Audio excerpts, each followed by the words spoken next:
ઓમ ભગવતે વાસુદેવાય નમઃ.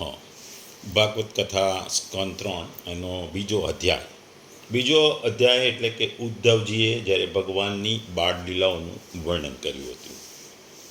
આપણે આગળ જોયું કે યમુનાના કિનારે વિદુરજી અંધારામાં બેઠા હતા અને ભગવાન કૃષ્ણનું નામ શ્રી કૃષ્ણ શરણમમાં લેતા હતા. આ વાત સાંભળીને એ દિશામાં ઉદ્ધવજી ગયા. ઉદ્ધવજી તો ગયા ને એમને એ નામ રટનાર વ્યક્તિને જોયા તો એમને વિદુરજીની ખબર પડી ગઈ. આ બંને જણા પછી યમુનાની કિનારે એ અંધારામાં એ રેતીમાં બેસી ગયા. બે જણ પોતપોતાના સુખ દુઃખની વાતો કરવા માંડી અને ભગવાનની વાતો કરવા માંડી, કારણ કે બંને ભગવાન કૃષ્ણના ભક્ત હતા. એટલે બંનેને પોતાના ભગવાન કૃષ્ણ સાથેના અનુભવોની વાતો કરવા લાગ્યા. અને આ વાતો કરતાં કરતાં એ આખી રાત નીકળી ગઈ, સવાર પડી ગઈ તો એમને ખબર ના પડી. આપણે જાણીએ છીએ કે આપણે બી કોઈ મિત્રોને મળીએ અને મિત્રોને સાથે ગપાટા કરવા કે વાતો કરવા બેસીએ, બાળપણના મિત્રો હોય કે કોઈ પણ મિત્રો હોય, તો આપણો સમય ક્યાં જતો રહે છે ખબર પડતી નથી. એવી જ રીતે જ્યારે આ બે વ્યક્તિ એવી કે એમને કોમન વસ્તુ શું હતું? ભક્તિ. અને કોની ભક્તિ? ભગવાન કૃષ્ણની ભક્તિ. અને આ ભગવાનની ભક્તિની વાતો કરતાં કરતાં બંને આખી રાત નીકળી ગઈ, ત્યાં સુધી એમને ખબર ના પડી. આ જો વાતને આપણે દ્વાપર યુગની વાત કરીએ તો એ પહેલાં રામના યુગમાં પણ આવા બે ભક્તોની વાત આપણા શાસ્ત્રોમાં કરેલી છે. કારણ કે જ્યારે હનુમાનજી સીતા માતાની શોધમાં લંકા ગયા હતા તો તે લંકામાં જુદા જુદા વિસ્તારોમાં ફરતા હતા, ત્યારે એમણે જોયું કે એક ઘરમાં થોડું અજવાળું હતું અને એ વ્યક્તિ ભગવાન શ્રી રામનું નામ રટી રહ્યો હતો, શ્રી રામ બોલી રહ્યો હતો. એટલે હનુમાનજી વિચારમાં પડી ગયા કે રાવણની લંકામાં આવા ભગવાનનું નામ, મારા ભગવાનનું નામ લેનાર કોણ છે? એટલે એ ઘર બાજુ ગયા ને એમણે જોયું કે એક વ્યક્તિ ભગવાનનું નામ રટી રહ્યો છે. આ પણ ભગવાનની લીલા છે. મોડી રાત્રે વિભીષણને જગાડીને ભગવાનનું નામ લેતો કરવો એ પણ ભગવાનની લીલા છે. કારણ કે એને લીધે ભગવાનની આ લીલા એવી હતી કે એને લીધે એ બંને એના ભક્તોનું મિલન થાય અને રાત્રિમાં મિલન થાય. એટલે વિભીષણ જે શ્રી રામનું નામ રટતો હતો એટલે હનુમાનજી ગયા અને બંને જણા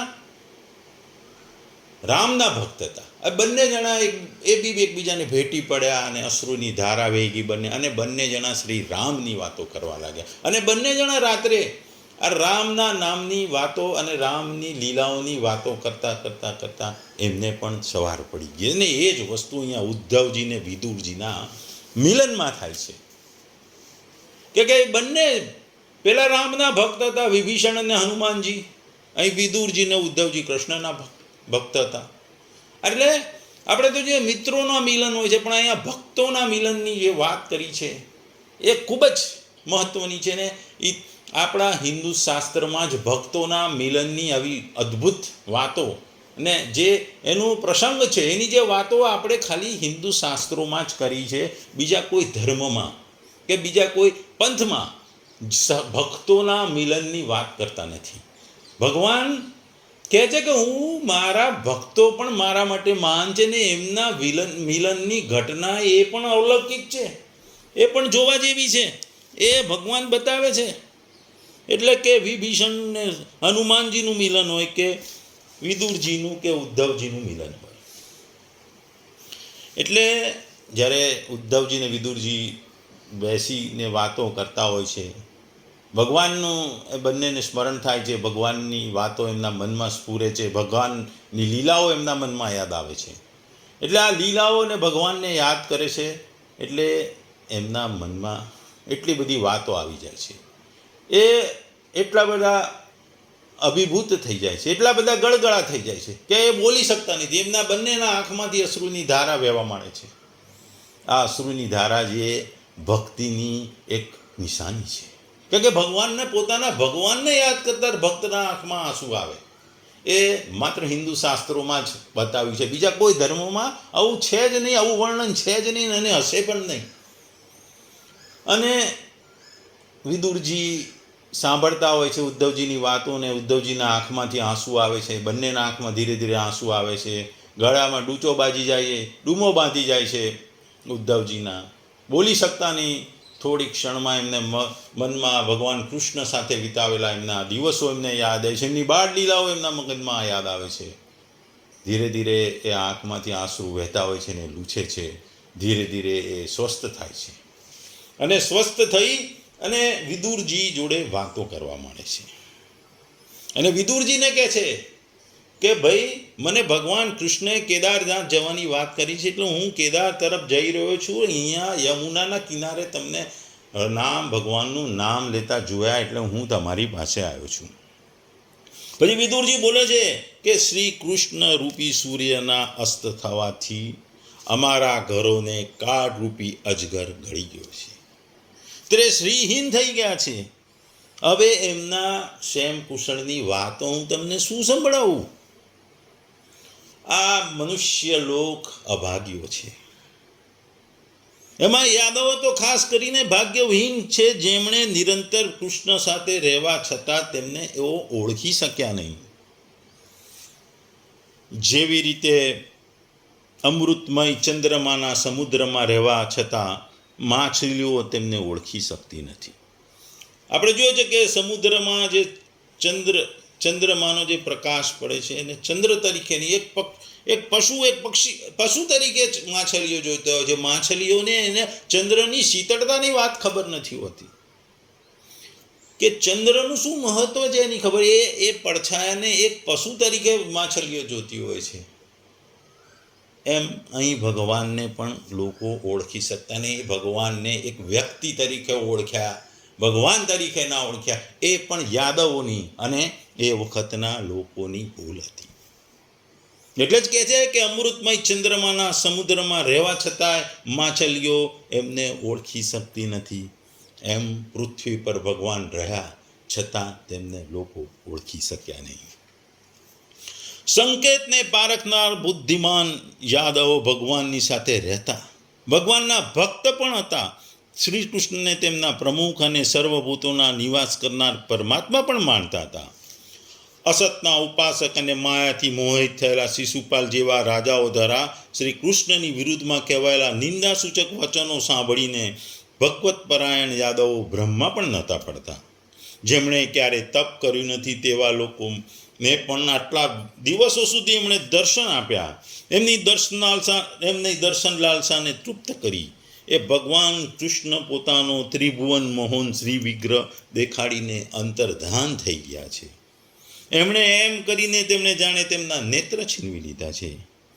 ભગવાને પોતાની યોગમાનો પ્રભાવ દેખાડવા માટે માનવ લીલા અનુરૂપ જે દિવ્ય શ્રી વિગ્રહ એટલે કે દેહ પ્રગટ કર્યો હતો, એ એટલો સુંદર હતો કે જેને જોઈને કોઈ પણ વ્યક્તિ નહીં પણ સગળ જગત મોહિત થઈ જતું હતું અને એમાં પોતે પણ ચકિત થઈ જતા હતા.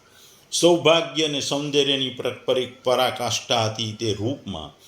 તેનાથી આભૂષણો પણ વિભૂષિત થઈ જતા હતા. પછી વિદુરજીને આગળ ઉદ્ધવજી જણાવે છે કે ભગવાન કૃષ્ણ તો અજન્મા હતા. એમનું મૃત્યુ કે એવું કંઈ હતું નહીં, અજન્મા હતા. છતાં એમણે પૃથ્વી માટે, જગત માટે વાસુદેવજીને ત્યાં જન્મ લેવાની એ પોતાની લીલાનો પ્રારંભ કરે છે. સૌને અભય આપનારા હોવા છતાં પણ જાણે કંસના ભયથી વ્રજમાં એમને સંતાવવું પડ્યું. એટલે વાસુદેવજીને ત્યાં જન્મ્યા. પછી એ એમના પાલક પિતાને ત્યાં રહેવા મળ્યા. વાસુદેવજીને ત્યાં તો જન્મ્યા. વાસુદેવ દેવકીના એ ત્યાં અવતાર ધારણ કર્યો, આશ્રય લીધો. પણ છેલ્લે એમનું લાલન પાલન નંદ યશોદાના ઘરે થયું અને એ બાળપણ ત્યાંથી એમનું શરૂઆત થઈ. એ વ્રજમાં એમના બાળપણની વાતો ખૂબ જ અગત્ય છે. વિદુરજીને કહેતા ઉદ્ધવજી કહે છે, હું પણ નાનો હતો ત્યારે પણ ભગવાનના નામનું હું રટણ કરતો, ભગવાન જેવું કરવાનો પ્રયત્ન કરતો. ભગવાનથી એટલો મોહિત હતો, ખાવાનું ભૂલી જતો હતો, પીવાનું ભૂલી જતો હતો. ભગવાનના નામમાં હું રચ્યો પચ્યો રહેતો હતો. એટલે મને મારા આંખ સમક્ષ એમની બધી લીલાઓ હંમેશા મગજમાં આવે છે, મને હંમેશા યાદ દેવડાવે છે, અને એ લીલાઓને યાદ કરીને પણ હું અભિભૂત થઈ જાઉં છું. કારણ કે એમની લીલાઓ અદ્ભુત હતી. એ આપણના મનને બેચેન કરી દે છે. જ્યારે એમણે કંસને મારવા માટે, કંસના આતંકને મારવા માટે જ્યારે મથુરામાંથી જાય છે, ત્યારે એમણે દેવકી અને વસુદેવના ચરણને વંદન કરતા એમ કીધું હતું કે હે મારા માતા પિતા, કંસનો ભારે ભય રહેવાને કારણે મારાથી તમારી કોઈ સેવા થઈ શકી નથી.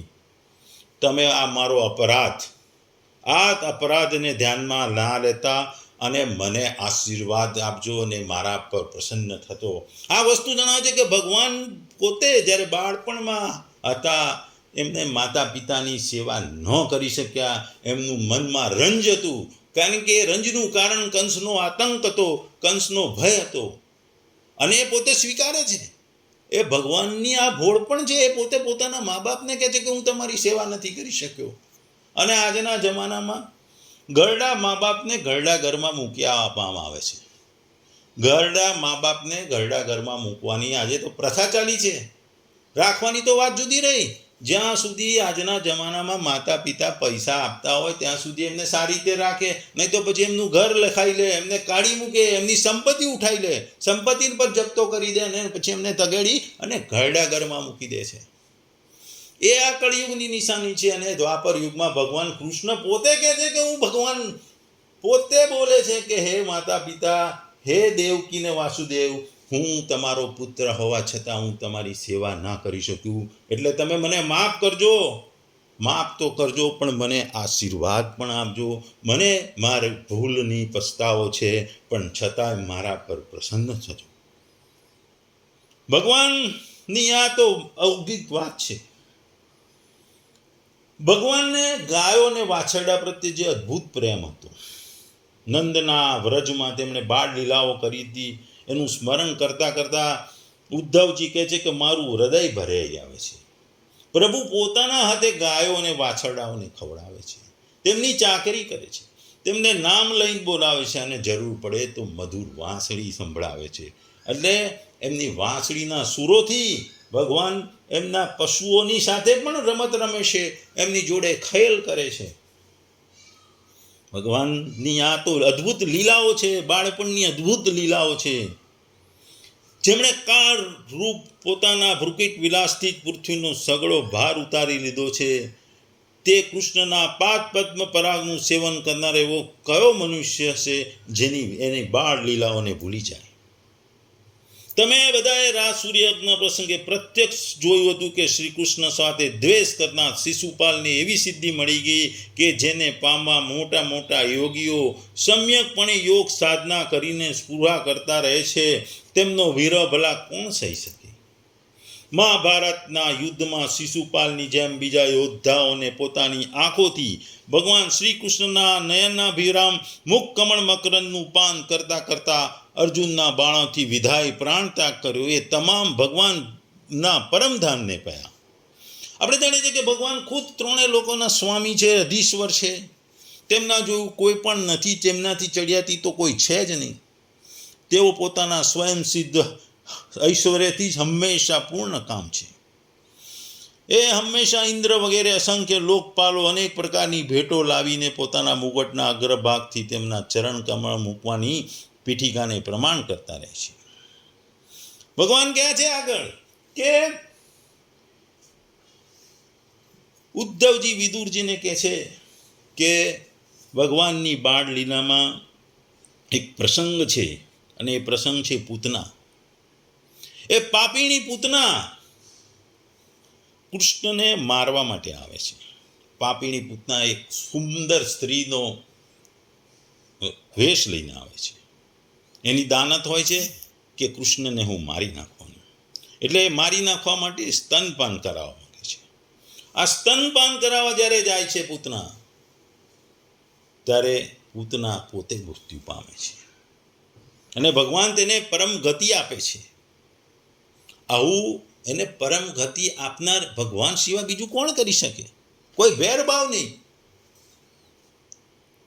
આ પૂતનાને આપણે જે તો ખોટાપણાનું, એક માયાનું અને એક વિકરાળ રાક્ષસનું એક સ્વરૂપ છે. જો આપણે એને સ્પિરિચ્યુઅલ રીતે જોઈએ તો એ માયાની વસ્તુ છે, એક ખોટી વસ્તુનું ચિહ્ન છે. પૂતના એ માયાનું ચિહ્ન છે, ખોટી વસ્તુનું ચિહ્ન છે, અને એ ડેન્જરસ એટલે કે નુકસાન કરતાનું પણ ચિહ્ન છે. પણ બીજી તરફ ભગવાન કૃષ્ણ એને મોક્ષ આપે છે. એ ભગવાન એ અહીં ડિવાઇન છે, અદ્ભુત છે. એ તમને ઈગોમાંથી મુક્તિ આપે છે, તમારી ભૂલોમાંથી મુક્તિ આપે છે, તમને અજ્ઞાનતામાંથી ભૂલ આપે છે. એટલે ભગવાન આ જે પૂતનાના જે બાળ લીલામાં છે આપણને ઉદાહરણ આપે છે કે તમને મોક્ષ મળે છે. તમે ગમે તેવા ખરાબ હોય, ચરિત્રથી ખરાબ હોય, તમારા કર્મોથી ખરાબ હોય, પણ ભગવાન તમને એમના હાથે મોક્ષ આપે છે. પૂતનાને મોક્ષ આપીને ભગવાને પોતાની મહાનતા સિદ્ધ કરી હતી. ઉદ્ધવજી જુદી જુદી બાળ લીલાઓનું વર્ણન કરે છે વિદુરજી આગળ. પછી કહે છે કે યમુના નદીમાં એક કાળિયો નાગ રહેતો હતો. એ ઝેરી હતો. એ ઝેરી નાગને લીધે યમુનાનું પાણી ઝેરવાળું હતું. આ ઝેર એ નાગને લીધો, કાળિયા નાગને લીધો હતો. એટલે એને દૂર કરવા માટે ભગવાને શું કર્યું? પોતે ગેડી દાડાનો દડો જાણી જોઈને યમુનામાં નાખ્યો. અને પછી એ યમુનામાં ગયા. યમુનામાં એમણે એ કાળિયા નાગ જોડે યુદ્ધ કર્યું, દ્વંદ્વ યુદ્ધ કર્યું, અને એને નાથ્યો. કાળી નાગ નાથ્યો. એ જે જળ કમળ છાડી જાને બાળા જે કવિતા છે, એમ એ કવિતામાં પણ કીધું છે કે છેલ્લે ભગવાન જે બાથમ બાથ થાય છે એમાં ભગવાન કાળિયા નાગને નાથી લે છે. એના માથા ઉપર એ ભગવાન ડાન્સ કરે છે, લીલા કરે છે. આ ઘટના એટલે ત્રણ વસ્તુ છે. યમુના નદી છે, કાળિયો નાગ છે, અને ભગવાન કૃષ્ણ છે. આ ત્રણની મહત્વતા સમજવી છે. યમુના એ આપણું મન છે, આપણું મન છે, આપણું જીવન છે. તો કેવું હોવું જોઈએ? આપણું મન અને જીવન હંમેશા સરસ, સુંદર અને સ્વચ્છ હોવું જોઈએ. જ્યારે યમુના ઝેરી હતી કાળિયા નાગને લીધે, એ કાળિયો નાગ એ ઝેરી હતો એટલે એણે યમુનાને ઝેરી કરી. કાળિયો નાગ એ અહંકારનો, એ વિષનો એક ચિહ્ન હતું, એના અભિમાન હતું. એ વિષવાળો હતો. એ કહેતો બધું મારું, હું જ્યાં રહું ત્યાં બધું વિષવાળું થાય, પોઈઝનસ થઈ જાય. એને ઈગો પણ હતું કે મને કોણ મારી શકવાનું, હું આટલો મોટો નાગ છું, મને કોણ મારવાનું છે. એટલે ઈગોનો નિશાની હતી. કાળિયો નાગ એ ઈગોની નિશાની હતી. એ પોઈઝનસ વસ્તુ એટલે લોકોનું ખરાબ કરવું, ખોટું કરવું, એનું ચિહ્ન હતું. અને એ કાળિયા નાગ લોકોને ખાઈ જતો, એટલે એને પોતાની શક્તિનો અહંકાર હતો. આ ત્રણ વસ્તુની એમાં વાત હતી ને ભગવાન કૃષ્ણ દિવ્ય શક્તિ એ પોતે એ મનને આપણે જેમ સાફ કરવાનું છે, આપણી જિંદગીને ચોખ્ખી રાખવી, એટલે ભગવાને યમુના નદીને ચોખ્ખી કરવા કાળિયા નાગને એમણે નાથ્યો. અને કાળિયા નાગને નાથ્યો એટલું જ નહીં, એનો અંત ના કર્યો. એને યમુના નદી છોડીને જવાનું કીધું. એટલે ભગવાનની આ ડિવાઇન વસ્તુ છે. ભગવાનની આ એક વસ્તુ છે, એ લોકોને માફ કરે છે, લોકોને એ જવાબી દે છે, એને સમજાવે છે. માને તો એમને ભગવાન છોડી દે છે, એનો નાશ કરતા નથી. એટલે ભગવાનની ભલમનસાઈ છે. ભગવાનની આ વસ્તુ છે કે જે દરેક માટે સારું ઈચ્છે છે, દરેકનું સારું ઈચ્છે છે, અને દરેક માટે એ સારું કરવા ઈચ્છે છે. એટલે આ ત્રણ વસ્તુ છે કે ભાઈ યમુનાની જે મન ગણો કે તમારી જિંદગી ગણો, એને સ્વચ્છ રાખવી પડે. અને એ આ મન અને જિંદગીને સ્વચ્છ રાખવા માટે આપણે હંમેશા ભગવાનનું નામ લેવું જોઈએ. એ ભગવાન એવી વસ્તુ છે કે આપણા મનને સ્વચ્છ કરે છે, આપણા જિંદગીને સ્વચ્છ કરે છે. જીવનમાં કોઈ પણ જગ્યાએ તમારે મન છે, તમારી જિંદગી એકદમ સરળ, નિર્મળ અને સ્વચ્છ રાખવી પડે. પછી એ જિંદગીમાં ગમે તેટલા તોફાન આવે, કાળિયા નાગ જેવો ઝેરી તત્વ આવે, કાળિયા નાગ જેવું તોફાન આવે, તો પણ તમારે એનો સામનો કરવો પડે. કારણ કે તમે જો સામનો કરશો તો ભગવાન તમને મદદ કરશે, ભગવાન તમને મદદ કરશે. એટલે આ કાળિયા નાગની વાતમાં ભગવાન એના મિત્રોને પણ બચાવે છે, ગાયોને પણ બચાવે છે. એ એમની એક મહાનતા હતી. એ દયાળુ છે, એ પ્રેમાળુ છે, દરેકનું સારું ઈચ્છે છે. એટલે એમણે કાળિયા નાગને માર્યો પણ નહીં, એને જવા દીધો, એને જવા દીધો. કારણ કે એની પત્નીએ કાળિયા નાગની પત્નીએ જ્યારે ભગવાનને વિનંતી કરી તો ભગવાનને પોતાની દયા મમતા એ સ્ત્રી પ્રત્યેની રાખી અને એ કાળિયા નાગને માફ કરી એને કીધું કે તું યમુના નદીને છોડીને જતો રહે, મારે ને તારે કોઈ વેર નથી, તું મારા યમુનાનું પાણી ના બગાડીશ. એમ આપણે જિંદગીમાં પણ આપણું મન અને આપણી જિંદગી એકદમ નિર્મળ અને સ્વચ્છ રાખવી જોઈએ. એ આ વસ્તુ પરથી આપણને ઉદાહરણ મળે છે. પછી ઉદ્ધવજી ઇન્દ્રની વાત કરે છે કે ઇન્દ્રનો ઈગો બહુ હતો. ભગવાને વ્રજવાસીઓને કીધું કે વરસાદ માટે ઇન્દ્ર નહીં, આપણે અહીં ગોવર્ધન પર્વત છે, એ ગોવર્ધન પર્વત આ જે વાદળા બંધાય છે એને રોકે છે, એટલે આપણે અહીં વરસાદ પડે છે, એટલે આપણે ગોવર્ધનની પૂજા કરવી જોઈએ. એટલે ગોવર્ધનની પૂજા કરવાની વ્રજવાસીઓએ ચાલુ કરી. ઇન્દ્રનો ઈગો ગવાયો, ઈગોની નિશાની. ઇન્દ્ર અમે ઈગોવાળો હતો એટલે એની ઈગો થયો. એણે આખા વ્રજમાં અને બધે ખૂબ જ વરસાદ વરસાવ્યો. ત્યારે ભગવાન કૃષ્ણએ તમામ પોતાના વ્રજવાસીઓને મદદે આવ્યા. એમણે આખા ગોવર્ધનને ટચલી આંગળી ઉચકી એની નીચે બધાને શરણ આપ્યું. ઇન્દ્રને એટલો બધો વરસાદ પડ્યો છતાં ગામના વ્રજના વાસીઓને કશું થયું. આથી છેવટે ઇન્દ્રનું અભિમાન ઓગળી ગયું. ઇન્દ્રએ માઈને માફી માંગી. ભગવાન કૃષ્ણએ ગોવર્ધનની પૂજાનું ચાલુ કર્યું. આપણા શાસ્ત્રોમાં ગોવર્ધન પૂજાનો એ તહેવાર પણ મનાવાય છે. એટલે અહીં પણ ભગવાન ઇન્દ્રને માફ કરે છે. ઇન્દ્ર બેઓના રાજાને પણ એ સમજાવે છે કે જીવનમાં ખૂબ જ અભિમાન, અહંકાર એ જરૂરી નથી. અહંકાર અને અભિમાન વગરનું જીવન મહત્વનું છે. અને ઇન્દ્રના અહંકાર અને અભિમાનને ભગવાન ઉતારે છે. અને ભગવાન કહે છે કે વરસાદ માટે તું જ નહીં, ઘણા બધા પરિબળો બહુ ભાગ ભજવે છે. પર્વતો છે, વૃક્ષો છે, આ બધા જ વરસાદ માટે કારણભૂત છે. તમે ઇન્દ્ર એકલા જ નથી અને ઇન્દ્રને પૂજવું એ જરૂરી નથી. ગોવર્ધનને પણ પૂજાય. ભગવાન આપણને અહીં સમજાવે છે કે જીવનમાં ઈગો મૂકવો પડે. ઇન્દ્ર જેવાનો પણ ઈગો જો ટકી શકતો ન હોય તો સામાન્ય માણસનું શું? ભગવાનની આ વાત, એ ભગવાનની આ નિર્મળ વસ્તુઓ, ભગવાનની આ સાંકેતિક વસ્તુઓ જીવનમાં ખૂબ જ મહત્ત્વની છે અને ઉતારવા જેવી છે. એટલે ભગવાન આગળ કહે છે કે વિદુરજીને ઉદ્ધવજી કહે છે કે બ્રહ્માજીની પ્રાર્થના, એ બ્રહ્માજીના પ્રાર્થનાથી પૃથ્વીનો ભાર ઉતારીને સુખી કરવા ભગવાને પૃથ્વી પર જન્મ લીધો. આપણે ખબર છે કે બ્રહ્મા, વિષ્ણુ, મહેશ આ ત્રણેયમાંથી પૃથ્વી પર કોણ જશે એનું ખૂબ જ વાદ વિવાદ થયું. બ્રહ્માજી કે હું સર્જન કરનારા છું, હું કેવી રીતે જઈ શકું? પછી રહ્યા શંકર અને વિષ્ણુ. શંકર ભગવાનનો ગુસ્સો ખૂબ જ, એટલે લોકોએ વિચાર્યું કે દેવ દેવતા કે જો શંકર ભગવાન જશે પૃથ્વી પર તો એમને ગુસ્સો ખૂબ આવે છે અને એ કોઈને પણ શ્રાપ આપી દેશે, કોઈનું પણ હિત કરી નાખશે. એટલે છેલ્લે ભગવાનના પૃથ્વી પર અવતાર લેવા માટે ભગવાન વિષ્ણુની પસંદગી થઈ. કારણ કે વિષ્ણુ એ પાલનહાર છે, એ કોઈનું ખરાબ ઈચ્છે નહીં. એમનો સ્વભાવ શાંત હતો, મૃદુ હતો. એ હંમેશા લોકોનું એ ના છૂટકે જ કોઈકનો વધ કરતા. એ આપણા શાસ્ત્રોમાં કીધેલું છે કે એટલે ભગવાન વિષ્ણુને પૃથ્વી ઉપર જન્મ લેવા મોકલવામાં આવ્યા. એટલે દ્વાપર યુગ હોય, ત્રેતા યુગ હોય, દરેક યુગમાં ભગવાને પૃથ્વી પર જન્મ લીધો છે. અને જ્યારે પાપ વધી જાય ત્યારે ભગવાને જન્મ લેવો જ પડે છે અને ભગવાન જન્મ લે છે. એટલે બ્રહ્માજીની પ્રાર્થનાથી પૃથ્વીનો આ ભાર ઓછો કરવા ભગવાન કૃષ્ણએ દ્વાપર યુગમાં જન્મ લીધો. અને એ એમના બળરામજી સાથે એ 11 વર્ષ સુધી એ ત્યાં વ્રજમાં રહ્યા. કૃષ્ણ અને બળરામની જોડી એ રામ લક્ષ્મણની જોડી તરીકે પણ કહેવાય છે કે ભાઈ ત્રેતાયુગમાં જે રામ લક્ષ્મણ હતા એ દ્વાપર યુગમાં કૃષ્ણ બલરામ તરીકે જન્મ લીધો. એટલે એની પણ ઘણી ખૂબ જ ઊંડી કહાની છે, એ પછી કોઈક વાર આપણે કહીશું. ને આપણે જાણીએ છીએ કે ભગવાન કૃષ્ણ ગાય વાછરડાને ચરાવવાનું, એને માખણનો બહુ શોખ હતો. એક વખત માખણ ખાતા એમની માતાએ એમને પકડી લીધા.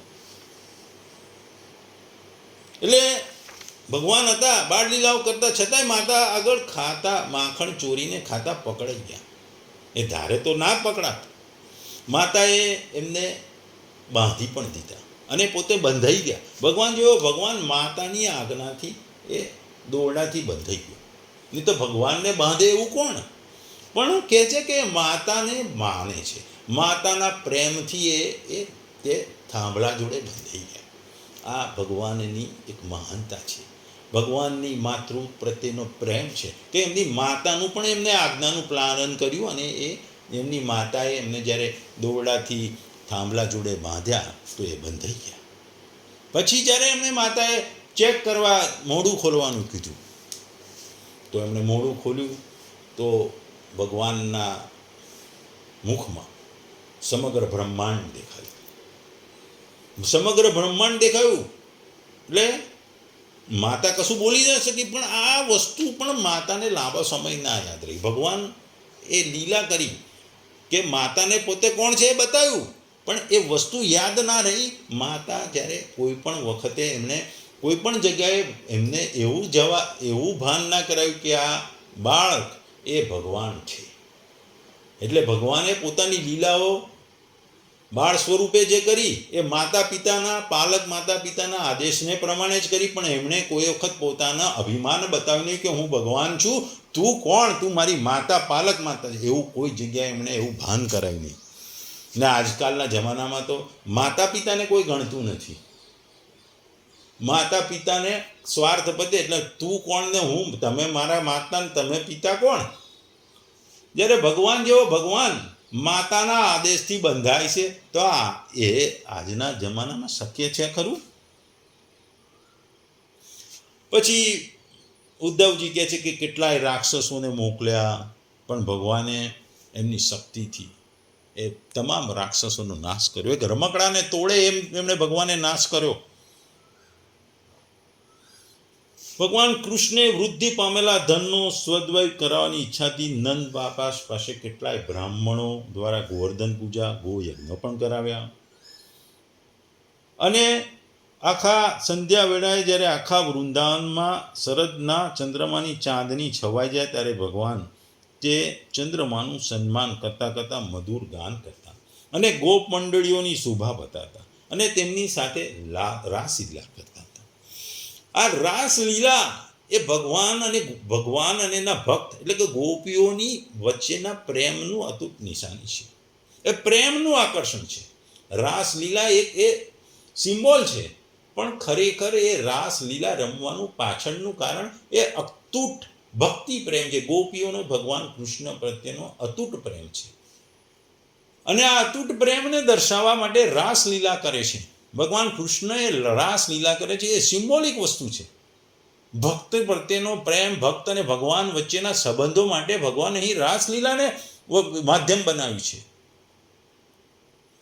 એટલે ભક્ત અને ભગવાનના પ્રેમમાં કોઈ વચ્ચે દિવાલો હોતી નથી. જ્યારે સુદામાને મળે છે ભગવાન ત્યારે મિત્રના પ્રેમમાં સુદામા ભગવાન પ્રત્યે મિત્રતાથી મળે છે ને ભગવાન એમને મિત્રતાથી મળે છે. ત્યાં એમને કોઈ વચ્ચે દિવાલ નથી આવતી, વચ્ચે કોઈ ઈગો નથી આવતો, કારણ કે ભગવાન વિશાળ હૃદયના છે, દયાળુ છે, માયાળુ છે, એ પ્રેમાળ છે. એ સર્વ કોઈનું સારું ઈચ્છે છે, ભલે ને એમનો દુશ્મન હોય. કેટલાય રાક્ષસોને માર્યા, કેટલાને મોક્ષ આપ્યો. આ ભગવાનની બાળ લીલાઓ છે. આપણે જોઈએ છે કે બાળપણ જિંદગીમાં બહુ મહત્વનું છે. આપણે આપણા પોતાના બાળપણમાં પણ આપણને ખબર છે કે આપણે હંમેશા જ્યારે મોટા થઈએ ત્યારે આપણને બાળપણની ઘટનાઓ યાદ આવે છે. આપણે બાળપણમાં, કારણ કે બાળપણ એ નિર્દોષ છે અને નિર્દોષતામાં કરેલી વસ્તુઓ આપણને હંમેશા યાદ રહે છે. અને આ નિર્દોષતા એ બાળપણની નિશાની છે. અને નિર્દોષતા ભલે ને પછી ભગવાનનું બાળપણ હોય કે આપણું બાળપણ, એ આપણા જિંદગીના વર્ષ આપણું બાળપણ આપણને હંમેશા યાદ રહેશે. કારણ કે ખિસ્સામાં રૂપિયો ના હોય અને આખું જગતને આપણે ખરીદવા નીકળીએ એવું આપણું બાળપણ હોય છે. ખિસ્સામાં કશું ના હોય પણ આપણે એમ ચલો આખી દુનિયા ખરીદી લઈએ, એ આપણું બાળપણ છે. આપણે હિન્દીમાં પણ એનું ગીત છે, વો બચપન કે દિન કાગજ કી કશ્તી બારિશ કા પાની. એટલે બાળપણ આપણી દરેકના જીવનનું મહત્ત્વ છે, કારણ કે એ નિર્દોષ હોય છે, એમાં નિર્દોષતા છલકતી હોય છે, માતૃ પ્રત્યેનો પ્રેમ અતૂટ હોય છે અને માતાનો પણ આપણા પ્રત્યે પ્રેમ વધારે હોય છે. અને તમે આખી જિંદગી તમને તમારું બાળપણ હંમેશા યાદ આવશે. બાળપણમાં કરેલી ઘટનાઓ, બાળપણમાં થયેલી ઘટનાઓ, બાળપણમાં કરેલા તોફાનો કે બાળપણમાં કરેલી નિર્દોષ મજાક મસ્તી એ જિંદગીનું એક મહત્ત્વનું આપણે સંભાળનું બની જાય છે. આપણે ઘણી કહેવાય છે, ઘણી વસ્તુઓ, ઘણી કહેવતો બાળપણ ઉપર છે. અને બાળપણ, અને એમાં જો ભગવાનનું બાળપણનું જ્યારે વર્ણન કરવાનું અને એમાં એમના ભક્ત દ્વારા ઉદ્ધવજી જ્યારે જેમણે નજરે જોયેલું છે એના દ્વારા કરાવવામાં આવે તો એ વસ્તુ ખૂબ જ અલૌકિક બની જાય છે. એ બાળપણની અલૌકિક વાતો ઉદ્ધવજી વિદુરજીને કહે છે, એ આ અધ્યાયની મહત્વની વસ્તુ છે.